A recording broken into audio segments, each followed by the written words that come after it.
sobre sotaques. Quem vocês acham de qual estado que eu sou? Hã? Qual estado? A Fabiana já contou já. Ai, acabei falando, né? Bom, eu sou de Formiga, Minas Gerais. Falo que a cidade do Padre Fábio Melo lá, né? Centro-Oeste Mineiro, ali perto de Furnas. Então vocês vão ouvir mineirês hoje, tá? Vocês vão sair daqui falando queijo, ai, trem, ser doido, sou, né? Então vocês vão sair afiadinhos aqui, tem os bebezinhos maravilhosos, então ouvindo a minha voz, né? Gente, é um prazer estar aqui com vocês. Olha, eu falo que Deus tem uma bênção grande aqui hoje. Para mim é um privilégio estar aqui com vocês. E agradeço muito a Fabiana pela oportunidade. Eu sou Daniela, sou mãe do Pietro, tem 10 anos. Tive uma filha em 2019, a Liz. Hoje ela estaria com 6 aninhos, mas aprova o Senhor recolhê-la. Ela teve hidroquenose, foi inchaço nos rins. É uma outra história da minha vida, que dá para escrever um livro, eu ainda vou escrever, para ajudar mamães enlutadas, né? E tenho 2 filhos, eu falo que eu tenho 2, então um Senhor está cuidando, o outro está aqui comigo, que é o Pietro. Sou casada com o pastor Rodrigo, nós estamos aqui em Adamantina há 8 anos, ele é pastor da Igreja Mônicos, eu atuo como psicopedagoga aqui em Adamantina e ajudo na igreja a plantar também, né? Então fica dividido, né? Então é um prazer para nós estarmos em Adamantina, servindo aqui, né? E eu sou pós-graduada em psicopedagogia, como eu falei agora, e eu sou estudante de psicanálise. Agora em setembro eu pretendo me formar em psicanálise. Estou desde 2023 fazendo essa especialização e pretendo especializar em psicanálise infantil. Vou atender adultos, mas eu quero tratar bem as crianças. Então estou aí, vocês oram por mim, viu? Bom, vocês escutam falar muito sobre TDAH, né? Ah, TDAH, esse menino é TDAH, TOD. A gente escuta falar muito disso, né? Virou moda. Ah, esse menino tem TDAH. Ah, eu sou TDAH. Tem tantos adultos se intitulando TDAH. Mas a gente precisa compreender bem esse TDAH, né? Que eu vou trazer para vocês aqui bem rapidamente, tá? O que é TDAH? Transtorno de déficit de atenção com hiperatividade. Afeta milhões de pessoas, tá? E esse momento aqui é pra gente assim, pincelar, tá, gente? O TDAH ele tem várias vertentes. Tem TDAH adulto, que nós ficaríamos aqui 2 horas falando sobre ele. Tem TDAH infantil, né, que é o que eu vou focar hoje, tá? Vou falar um pouquinho do adulto ali, que dá uma pincelada, mas nós vamos hoje focar no das crianças. Ali fala as características da desconcentração das crianças, né? Esse transtorno, ele traz algumas características específicas para se laudar em TDAH, né? Hoje em dia está muito perigoso pelo fato de estar chegando muito laudo errado. Na minha clínica chega vários laudos errados, né? De crianças que são laudadas com TDAH, mas na verdade não são TDAHs. Então tem que tomar muito cuidado. E uma das características é a hiperatividade, são desastradas, impulsivas, né? Depois, mais na frente, eu vou entrar mais em detalhes sobre isso, eu analisou muito essa questão do TDAH. Então, é necessário, é preciso a gente esclarecer o que realmente são características para um laudo de TDAH, tá?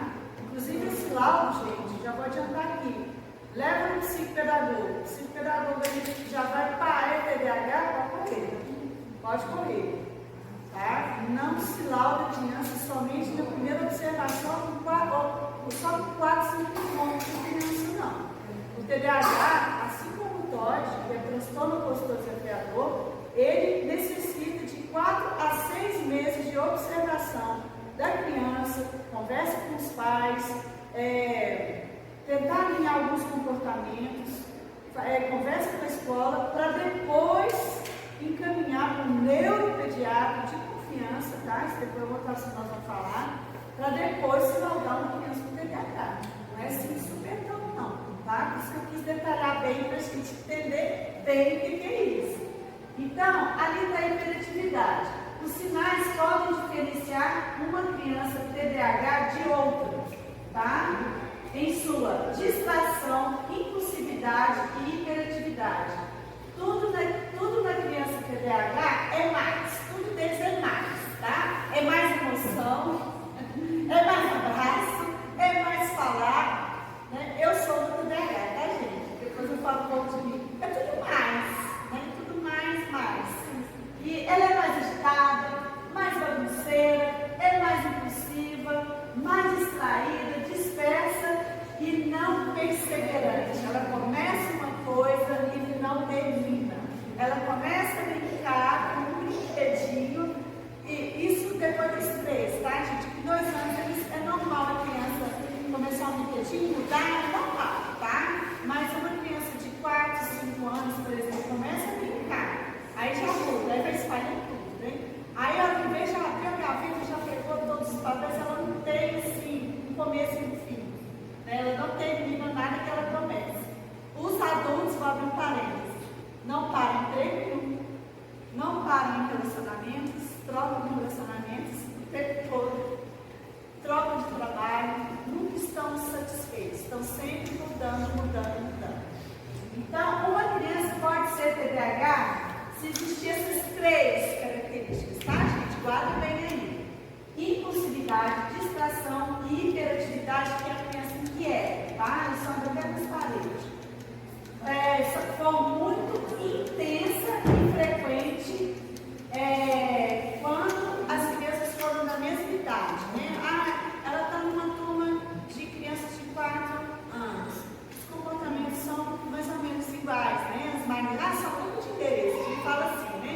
Mas quando essa distração, essa impulsividade, essa hiperatividade se torna intensa e frequente durante todo o dia e todos os dias, aí é uma frequente, tá? Coisa frequente. Mas, gente, tá demais, né? Ao ponto da criança não conseguir se concentrar, atrapalha no sono, né? Tem a questão do sono, uma coisa frequente. Por isso que tem que ser observado de 4 a 6 meses. Porque tem que ver se há essa frequência.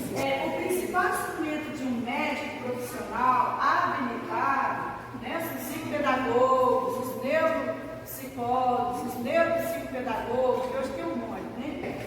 O que conta desse bom profissional? Você não vai pôr seu filho na mão de qualquer profissional, tá? Que não tem uma observação muito especial, primeiramente dessa família, ter uma escuta da mãe, do pai, o que acontece de casa, como foi a gravidez, uma anamnese assim, bem minuciosa. Já aconteceu, gente, de eu ter 5, 6 sessões com os pais para anamnese, para depois ir para a criança. Eu preciso saber o contexto dessa criança. Então ele tem que ter uma observação muito especial para essa criança, tá? Então fica a dica aí. Contato com a escola do paciente. Esse é o nosso papel como psicopedagogo. O psicopedagogo tem que ir na escola sim. Ele não fica só dentro de consultório, não fica só dentro de clínica. Ele tem que sair, ele tem que arrumar uma agenda para ir lá e ver como que essa criança está na escola, como que a escola está tratando essa criança, o que nós podemos mudar para ajudar essa criança com TDAH, adaptação de atividade, professor auxiliar que é de direito do TDAH, não só do autista, é direito. Né? Então, nós psicopedagogos temos que ir à escola, porque os pais não estão dentro da escola, e passar o que acontece na escola com os pais na escola, essa tríade, tá? Então, um bom profissional, ele vai ter uma observação minuciosa, não é do dia para a noite, é trabalho de formiguinha. Por isso, cuidar com laudos errados, sempre está nessa tela, porque, gente, nossas crianças estão sendo massacradas pela indústria farmacêutica e por laudos errados, os pais estão tirando a roupa do corpo para gastar com o que tem e que não tem, algumas dicas que servem como auxílio para diagnóstico de TDAH em uma criança, tá? É TDAH, mas tem isso aqui, ó, frequente.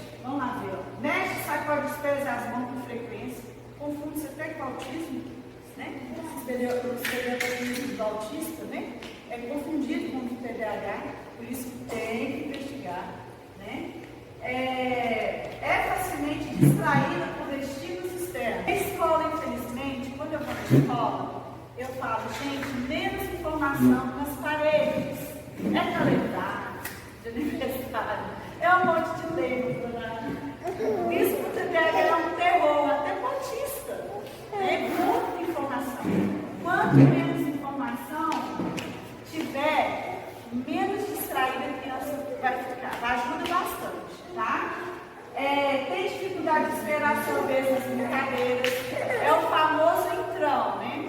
Esse menino é um entrão. Está entrando nas brincadeiras sem esperar a vez, né? Tem essa característica. Com frequência dispara respostas e perguntas que não foram completadas, tá? Está dentro da impulsividade do TDAH.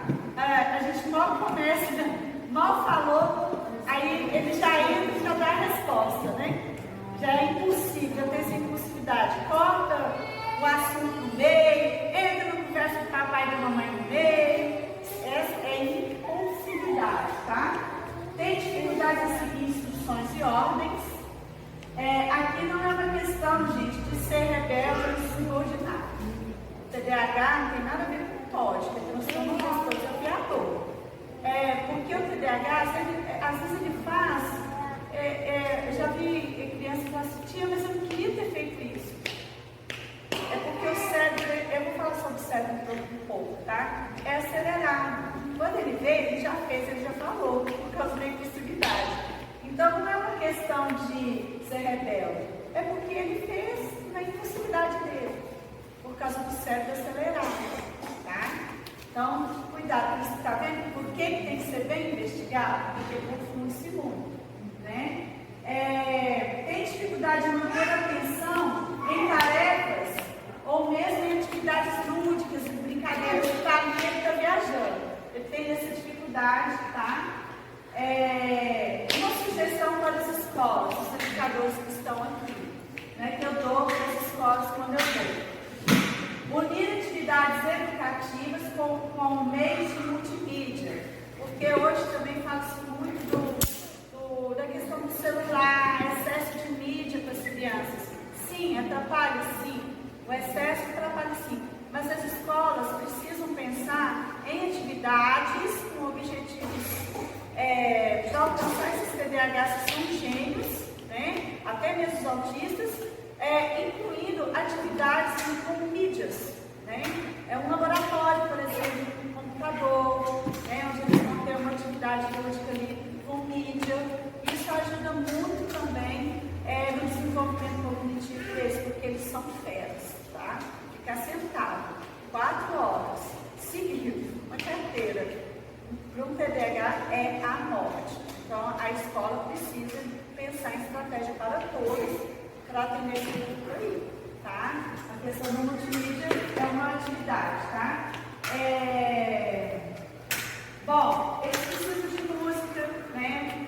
Alfabeto com música, historinha com música, eles adoram instrumento, para eles se mexerem, né? Isso dá para fazer com a turma toda, dá para trabalhar em clínica psicopedagógica. Eu trabalho com meus pacientes com dificuldade de aprendizado, com música, com violão, né? O som das letras, eles gostam muito de música e aqui muda de atividade na acabada. Se é uma outra característica, uma criança que não termina uma atividade, começa outra, né? Por causa disso, não tem interesse. Por quê? Porque as atividades não são adaptadas para eles. Gente, a escola não consegue acompanhar essa moçada.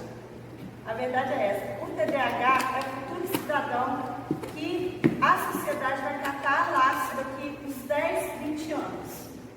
Serão gênios dentro das indústrias, dos laboratórios, né? Até mesmo autistas, viu, gente? Então, hoje é uma coisa assim, pá, né? Por quê? Porque são gênios. O que acontece com o cérebro de um TDAH? Nós temos aqui o lobo frontal, que vem todas as informações externas, essa parte aqui do cérebro, tá? Então, imagine, o nosso cérebro, que não somos TDAH, no caso, recebe uma informação de cada vez. Agora eu vou fazer isso, agora eu vou pensar nisso, agora eu vou prestar atenção nisso. O TDAH não. Ele tem, é como se fosse uma antena parabólica, tá, gente? Cabe por tudo. Se tagarela, fala e quer fazer tudo por vez, né? Mais ou menos isso que acontece no cérebro, tá, gente? Eu não sou neurologista, não é minha área, mas é o que mais ou menos acontece, tá? A maioria dos adultos que estão com TDAH são desorganizados, procrastinam. Ah, amanhã eu vou lá no local do emprego. Ah, amanhã eu vou fazer o trabalho. Ah, deixa, depois eu faço. Depois. Procrastina. A criança também, dependendo da idade, fica procrastinando. E a inquietação, né? Energia excessiva, persiste na idade adulta, né? Isso não é tratado na infância. Na fase adulta, isso pode manifestar com inquietação ou dificuldade de relaxar. Né? Normalmente os TDAH são ansiosos, porque eles querem realizar tudo de uma vez. Por isso que ele precisa de um profissional que vai orientar a família a fazer parte por parte, coisa por coisa, rotina, estabelecer rotina, porque ele precisa ter o dia dele fatiado, para ele se organizar, tá? Mas na infância, sintomas geralmente aparecem antes dos 12 anos, tá, gente? Entre 4 e 5 anos começa a aparecer. Porque antes disso, está em fase de desenvolvimento. Aquele tipo, me fala criança que fica quietinha e olha o que é isso. Está saudável, não para lá e para cá, falando, chorando. Está em fase de desenvolvimento. Você não pode falar com uma criança dessa com TDAH, por exemplo. Né? É um bebê. Está em fase de desenvolvimento. Adolescência.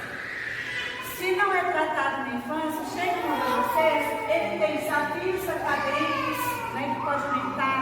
Ele não passa nos vestibulares, não porque ele não sabe, ele é extremamente inteligente, mas é muita informação na cabeça dele, ele precisa ser direcionado, né? Problemas sociais, baixa autoestima, por quê? Ah, chegou um intruso, criança, chegou bagunceiro, e essa criança vai ficando com a autoestima baixíssima. Teve uma criança que eu perguntei para ela assim, me fale 3 qualidades suas. Criança maior. Aí ficou 5 minutos tentando achar uma qualidade. A criança não via qualidade nela. Por causa desse massacre da escola, esse massacre às vezes da família. Então tem autoestima baixíssima, né? Por isso que muitas às vezes são as drogas, bebida alcoólica, né? Na fase da adolescência, eles vão fazer esporte radical. Por quê? Para se autovalorizarem, encontrar um valor em aula. Então, começa a tratar para buscar criatividade. Pessoas com TDAH, frequentemente têm ideias inovadoras. Eles têm hiperfoco. O meu filho está em investigação, tá? Vou falar do meu filho. Porque ele tem hiperfoco. É uma das características que ele tem. Quando ele foi fazer, ele inventou, ele cismou que tinha que plantar plantinhas em copinhos e fazer esqueci o nome, um trabalho que ele fez na escola. Ele ficou quase uma semana só em cima daquilo. Aí eu pegava o plantinho e ficava assim. Aí o que você está pensando, filho? Mãe, estou pensando na floresta amazônica, não sei o quê, Ele tem todo o interesse, ele tem investigação, tá, gente? Então, ele ficou quase 2 semanas com essas coisas na cabeça. E ele leva a planta para lá, ele leva a planta para cá. Imagina, nossa, filho, que legal! E aí, o que mais você pensa em fazer com isso? Aí eu, né, estimulo, mas hiperfoco. Eles focam numa coisa e acabou. Eles ficam ali com um determinado tempo, depois eles esquecem aquilo e passam para outra coisa. Hiperfoco. Eles têm muita energia, tá? Quando canalizados, por isso que eu falo que eles precisam ser direcionados. Ó, eu falei sobre isso, né? Sobre avaliação, cuidado, né? De preferência, o neuropediatra, depois de 4, 6 meses de observação, tá? Neuropediatra de confiança de vocês, tá? Não é todos que eu indico. Eu indico o que dá uma escuta para a família. Não escutou a família, para mim já é um teste profissional. Então, medicação. Medicação é importante? Não sou contra medicação. Só que ela tem que ser feita com responsabilidade. Psicopedagogos não medicam, tá? Se tiver psicopedagogia indicando um remédio, concorrer e pode anunciar, não pode. Tá? Quem medica é um neurologista ou um neuropediatra. Terapia, né? Eu já encaminhei com esses dias para um psicanalista, eu sou estudante de psicanálise, né? A psicologia é muito importante, ela é comportamental. Eu passei pela psicologia com 5 anos de tratamento, pós-morte da minha filha. Sou apaixonada por meu terapeuta até hoje, né? Sempre que eu preciso eu procuro ele, mas estou, como estudante de psicanálise, estou sendo tratada pela psicanálise que trabalha com o inconsciente, né? É uma coisa mais profunda, tá? A psicanálise ela trabalha com traumas, no inconsciente. A pessoa fala e faz uma coisa sem perceber e não sabe o que está fazendo aquilo, né? Por que ela reage daquela forma. Precisa estar de terapia por causa da autoestima baixa, né? Trabalho com a família, tudo começa na mente ruim não funciona, tá? O tratamento, gente, vai ser contínuo, tá? Vai diminuir a demanda de medicação, se for medicada, vai desmamando, até a criança conseguir caminhar sozinha, tá? Não é uma coisa que eu vou tratar assim, mas quanto mais cedo tratar, né? Eu vou resumir aqui o meu papel psicopedagogo. Vou levar meu filho de TDAH para o psicopedagogo. Ele vai fazer algumas avaliações psicopedagógicas, tendo provas projetivas, que eu vou entrar nisso aqui agora, né? Onde a gente vai desenhar a escola, vai ver que é o psicopedagogo, é um braço da psicologia. Nós trabalhamos com o que a criança não está aprendendo, por que ela está reagindo dessa forma na escola. Vamos avaliar? Vamos. E a psicopedagogia tem ferramentas clínicas que fazem avaliação durante 4, 5 sessões, né? Chamam os pais para dar a continuidade ou não, né? E fazem encaminhamento, ou para o psicólogo, ou para o psicanalista, ou para o neuropediatra, depois de uma investigação mais minuciosa. Tá? Entender por que aquela criança não está aprendendo. Estratégia, né? Hoje eu fui numa escola, por exemplo, na Ipsélia, em que a criança com deficiência física estava na última carteira. Eu pedi à professora para trazer ela para frente e coloquei algumas estratégias para ela. Só essa paciente aprende a ter um processo mais lento, ela precisa que você abaixe, fale com ela diretamente, próximo do parque, né, que é um problema auditivo que a criança tem. Então eu vou fazer com que a escola coloque uso de estratégias para atender essa criança. Esse é o papel do psicopedagogo. Como que ela aprende? Ela aprende matemática contando os coletinhos? Aprende, então é assim que ela vai fazer. Entendeu? Até ela se adaptar.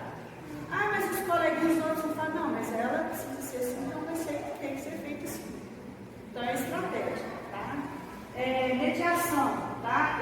A gente espera que o psicopedagogo atue entre família e escola, né? No meu particular eu atendo as escolas também, tá? Bom, pronto, educação necessária em sala de aula, pode passar. O psicólogo neurologista, aí eu não vou falar muito agora, já deu uma pincelada, né? Ali está falando, psicólogo, apoio emocional e comportamental, né? Terapia cognitiva comportamental, é muito bom, viu, gente? O psicólogo, ele é comportamental, na verdade, ele vai ser mais útil para o TDAH, TOD e autistas do que o psicanalista. O psicanalista ele não trabalha com comportamento, ele trabalha com traumas. Tá? O neurologista, ele vai fazer uma avaliação cerebral, né, igual eu expliquei, vai fazer imagem.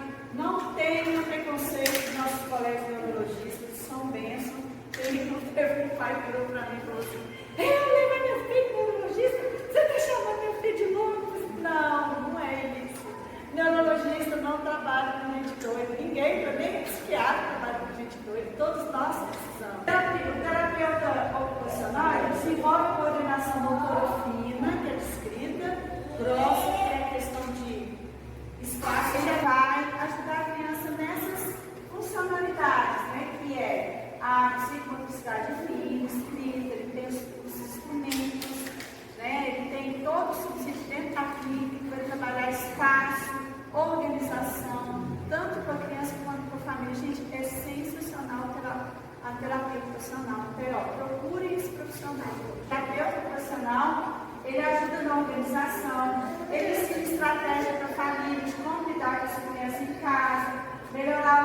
educação pessoal dele, agora é hora de escovar os dentes, agora é hora de tomar banho.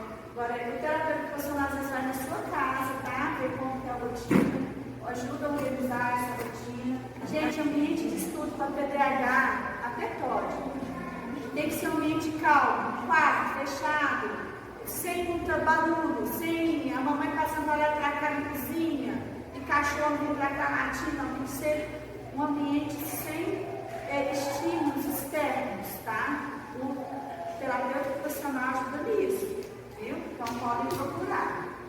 Conhecimento. Quanto mais vocês se informarem sobre TDAH, sobre o TOD, né? O TDAH específico hoje, estudarem, se educarem, né? De como fazer com essa criança, como lidar com essa criança, menos estresse vai causar para vocês como família, tá?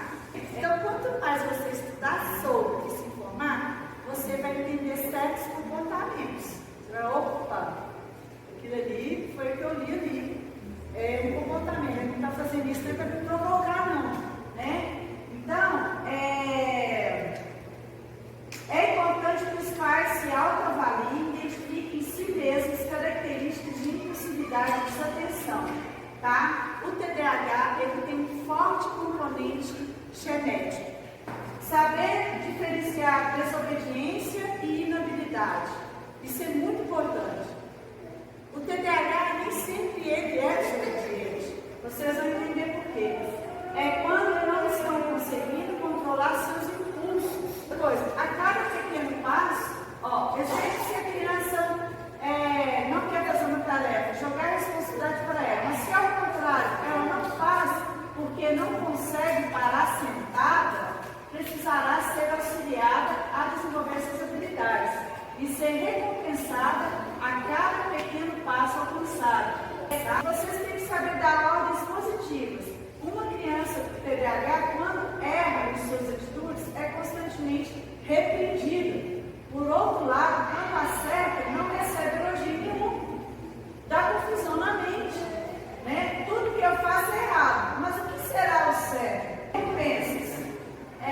Pode ser social, elogios, beijos, dizer o quanto ela o deixa feliz, né? Ou não social, balas, bombons, ou mesmo sistema de pontos, né?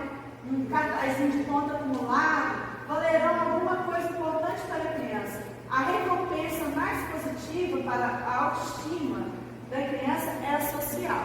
O que é social? Olha que interessante isso. Isso aqui, gente, a doutora Ana Beatriz, tá? O livro dela, eu esqueci de trazer para indicar para vocês, nem que se quer, você indica esse livro. Ela fala sobre isso. E essa recompensa pode ser social e funciona mais. O que é o social? Olha o social lá. Elogio, beijo, colo, abraço. Vale mais do que o bombom, a barra não teve, né? Pode. Né? Por quê? Vai chegar uma hora, dona, eu vou ficar a vida inteira recompensando ela. Não, o social, no caso, né? Aliás, o social. Não disso vai acabar. Ele vai entender que aquela atitude que você ensinou e que você tem que pensar, ele vai fazer naturalmente. Essa é a recompensa social, ela é muito válida. Decolo no filho de vocês, pergunte como que foi a escola.